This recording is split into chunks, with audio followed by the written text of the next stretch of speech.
We're going to get into microchipping, mind control, and some other issues here with David Icke.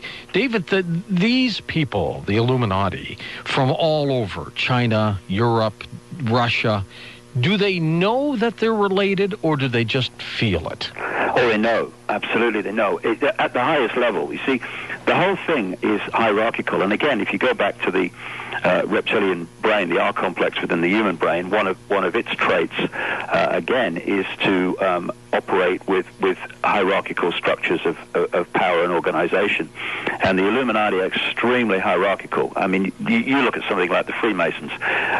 It's a series of degrees, and each degree knows, a higher degree knows more than the one below. Mm-hmm. And it's extremely hierarchical. And what you have is you have the secret societies, the major ones, which feed in the chosen few out the top of their pyramid, which, according to the understanding of their initiates, their members, is the top of the pyramid. It's as far as you can go, like the 33rd degree of the Scottish Rite. But actually, it's not. And the real chosen people go through the top of those secret societies into what I call the Illuminati pyramid, which no one ever talks about. And that too is extremely hierarchical. It's made up of levels of degree, and entry into these upper echelons of the network are by a hybrid bloodline, Nephilim bloodline, if you like, only. And at that level, sure as heck, they know who they are and who their ultimate controllers are. Well, not ultimate controllers, but who their next controllers are, which are non-human entities that operate just outside the frequency range of human sight. Because we have, with our five senses, the ability to access what is, when you look at it, an infinitesimally small frequency range that we can see and perceive through the five senses. And just outside of that, vibrating outside of that frequency range, are these entities. And sometimes they can move into our frequency range, and people go, "Did you see that? Did you see that? Did you see?" I've just seen, and then suddenly they've gone. It's the same with what we call UFOs, where people say, "Hey, I saw a UFO, and then it disappeared in front of my eyes," and people say, "What were you on that night?" No, it didn't disappear. It left the frequency range that human sight can access. That's all. So it appeared to disappear. And so these people know, and they interact with these entities in their grotesque rituals at this highest level that I'm talking about. They absolutely know who their masters are, their immediate masters are anyway. David, microchipping, what's the purpose? Why do they want us eventually all to have these things in our bodies? Well, that's a really, really important question, because what we're looking at, and it's, I talk about two techniques of manipulation: problem, reaction, solution, where you create the problem, you tell the public a false version of who's responsible for the problem, and then you offer the solution to the problem. That's what's happened with 9/11. It's what's happening with global warming, which is a total scam in terms of the fact that it's caused by human-created carbon emissions. Then there's another one alongside that called the totalitarian tiptoe, as I call it, where you're going from A to Z, and you know you're going to Z, but you go from A to B to E to H in little steps, and then people don't see that the steps are all connected and leading in a certain direction. But the totalitarian tiptoe has now become the totalitarian sprint, because these changes in society that are imposing more and more control are getting faster and faster and faster, not least because of the simple equation: the more you centralize power, the more power you have to centralize even quicker. That's why centralization of power in all areas of our lives is getting faster and faster. And the ultimate control that they want of society is microchipped babies at birth. Now, we're having all this stuff now about identity cards. This is just a totalitarian tiptoe step towards what they really want, and are now openly talking about, and they're being used on increasing numbers of people, and that's microchipping. Now, what is microchipping? On one level, yes, people say it's about electronic tagging, so everyone knows where you are, where the computer knows where you are all the time. That's true, because these chips are designed to be connected to the global satellite network, and just like sat-nav in your car, you will have a sat-nav in your body called a microchip, but it's more than that. You see, this is why, in the book, the dots need connecting, because if you go back to the fact that the human body is a biological computer, and in a desktop computer, we have something called a CPU, a central processing unit, which filters all the information data. And it's known, funnily enough, by computer people, the CPU, as the brain of the computer. Well, we have a brain in our computer. We call it the human brain. And in a desktop computer, the CPU is a microchip. And what I'm saying is, once we are microchipped, they have access to the body computer. The reason that they're talking about having human computer interfaces, as they call them, is because they're interfacing, in effect, two computers. One immensely more sophisticated and advanced, of course, but in principle the same thing. So once they get access to our the body computer through a microchip, they have access to our electrical and chemical systems, which, as I talked about earlier, manifest on one level as thought and emotion. They can manipulate the way we think, they can suppress the way we think, they can affect us emotionally, and they can, they can affect us physically from a distance once they have our microchip in our bodies, which takes us to another thing. In Britain now, and it's increasingly the case around the world, we are having this enormous DNA database being created. I don't know what your experience is in America on this, but in this country, if you are stopped by police or arrested for any crime whatsoever, and even if you are not ultimately charged, or if you ultimately are found to be innocent in court, it doesn't matter. When you attend the police station, your DNA is taken, and it's not removed from the base if you're found to be innocent or you're subsequently not charged. And it's a backdoor method of getting everyone's DNA. They have millions of people's DNA now in Britain through this method. Now, what is DNA? It is a crystalline transmitter-receiver of information. And we all, we have a species internet, if you like, where we share the same basic DNA, but we all have a unique broadcast transmission frequency. So the DNA database is about knowing what people's DNA is, because from that they can work out what their frequency, broadcast frequency is. This is very important, because through the microchip they can then target right on the radio station, if you like, individual people, which will have fundamental effects on their physical, mental, and emotional state. And they can isolate people, or they can do it en masse. And this is why they want the microchip. And when I met a CIA scientist in 1997, and he told me about all this, he said, please, just tell everybody, if they say no to just one thing in all this, say no to the microchip. That's what it's about. It's electronic tagging, yes, but it's about mental and emotional and physical control. That's what it's about.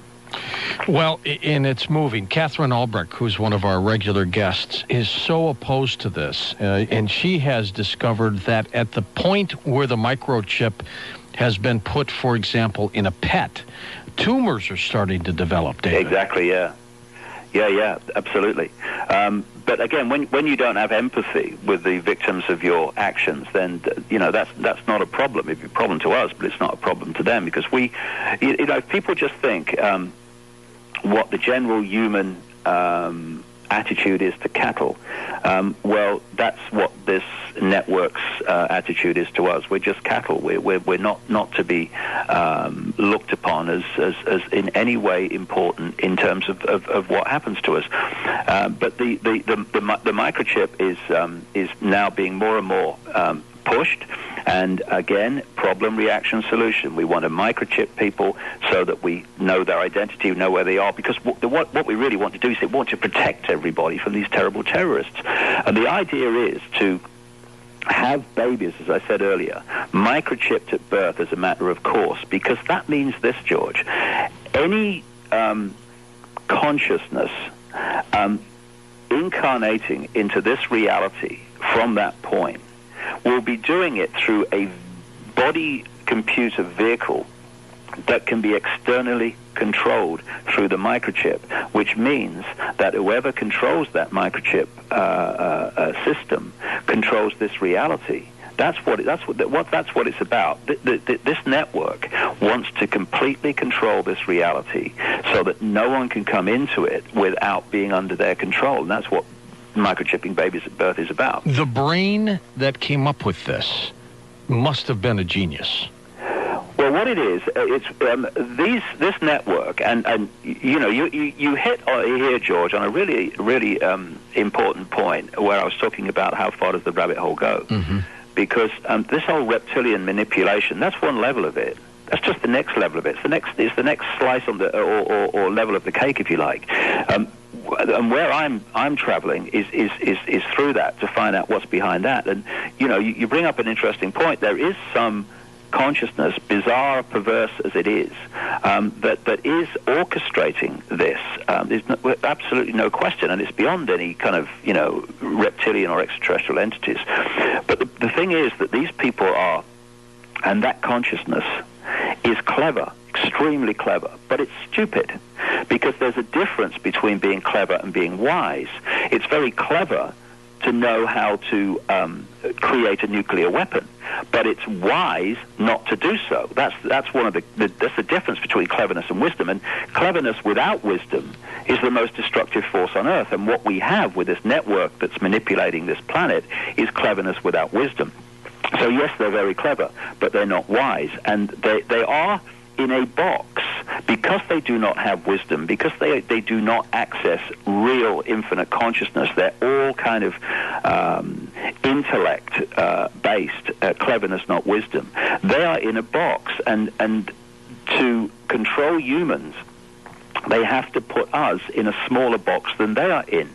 But once you become conscious, you move beyond your box, you move beyond their box, and you move into a position where the whole dynamics of the game change, because you're no longer in a position of subordination. You are now in a position of power because you are accessing what they cannot access. Becoming conscious is the key to all of it. Do they think they will fail, David, at all? Well, I think on one level, you know, this phrase "whistling in the dark." Yes. They have this. I've observed people and over the years, particularly in the media and the entertainment industry, and you see the people with the most front, the people who seem the most cocky and confident. When you look behind the facade, they're the most insecure. And so many people go into the media and entertainment industry, not all of them, but so many do, because they're not getting their sense of security from within themselves. They have to get it from outside. And so the more that they put themselves in a position where they are like looked up to, and people say, "Oh, you're wonderful," and "I love the film," and all this stuff, the more they are gaining this, what is to them in their insecurity, their necessary sense of security coming from others. And this Illuminati network's very much like that. It appears very arrogant, and it appears very sure of itself, but actually it's terrified. It's terrified of humans waking up. And a lot of this that's going on now, George, this race to put the to put a lid on this and to screw it down as fast as possible. Yeah, it does seem to be that way. Yeah. It's panic, because there is, I was told about this like 20 years ago, and I thought I'll put it on the back burner and see what happens, but it's demonstrably true from experience, especially now. There is a vibrational change going on. There's an energetic change which is manifesting in part as temperature changes, and it's manifesting in effects on the sun. It's manifesting in many strange phenomena in the heavens that we're going to see in the years to come. And it's manifesting in people waking up. This is what's happening. It's a vibrational change. It could well be connected to this whole Maya thing of 2012 and all that business, although I think 2012 is a window of time rather than an hour and a day.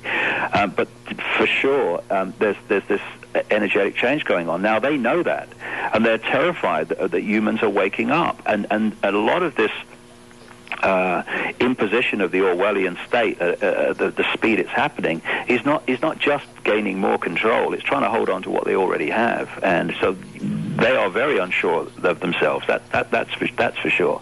And they're like a rat caught in the corner, you know. How do they do the mind control? Is it through fear? Well, there are many ways of mind control. One is what they call trauma-based mind control, where they take children, preferably from their point of view, before the age of 5 and 6, while the neuron pathways are still forming, and they use this technique or this mechanism in the mind, in the brain, which shuts out the memory of extreme trauma. It's the thing that kicks in when people have a bad road accident and they can't remember, like, the run up to it, the impact, and immediately afterwards. Their brain or their mind has registered it. It's been downloaded in photographic detail, because the mind is so focused at times like that. But this mechanism of putting an amnesic barrier around it stops it being constantly relived by the conscious mind, and on that level it's a good thing. But what these people did, and they really perfected it through people like Joseph Mengele in the concentration camps, when they had endless numbers of people in Nazi Germany to experiment on, is they realized that if you could put people, particularly get them young, like I say, through immense trauma, make them watch people being sacrificed, make them watch animals being sacrificed, cause them enormous pain, find out what their great fear is, like fear of snakes or fear of spiders, and then put them in a pit of spiders and snakes and all this stuff. What happens is their mind starts to create these amnesic barriers, which in the mind control arena are known as alters, A-L-T-E-R-S, alters, altered states. And what they can then do by hypnotic keys and the techniques that they have is to create what they call a front alter, which in the mind-controlled person is the personality, quote, that interacts with daily life, and anyone that knows them thinks that's them.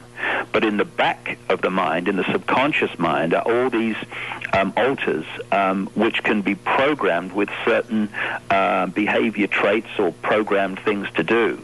And then through these various hypnotic keys, words, colors, sounds, whatever, they can switch the front alter with the back alter, and one of the back alters becomes the front alter, which generates behavior at that point. And they can carry out assassinations, they can pass messages between people that do not want it written down, and they can be sexually abused by very, very famous people, which are named in my book. And then after that's happened, the front alter that has experienced that or done that is then pushed back into the subconscious mind, and the front alters come back. Now, the front alter has no idea what that other alter has experienced. And so what happens in increasing numbers of people is eventually, and I've met so many of these people all over the world, the scale of this is staggering. The alters start to break down, and the memories held in those amnesic barriers start to flood in the conscious mind, and that's when they have incredible flashbacks of experiences that they've had, and the common themes of them are extremely compelling. But there's other ways of controlling politicians. For instance, you can do it technologically, you can do it through microchipping, and you can also do it by making sure that you find out the dark secrets of these people in power, if they're not absolutely on board and in favor of what goes on. That you can find out their dark secrets, and then you just have a word in their ear. Look, if you don't want this revealed, this is how you're going to vote. This is the legislation you're going to introduce. And I can tell you from experience over 20 years, George, enormous amounts of people in Congress and the Senate, just like the Houses of Parliament in Britain, are voting on the basis of what the heck is going to happen if I don't vote this way. Stay with us, David. We'll be back. Tell us what we can do to fight this on Coast to Coast AM.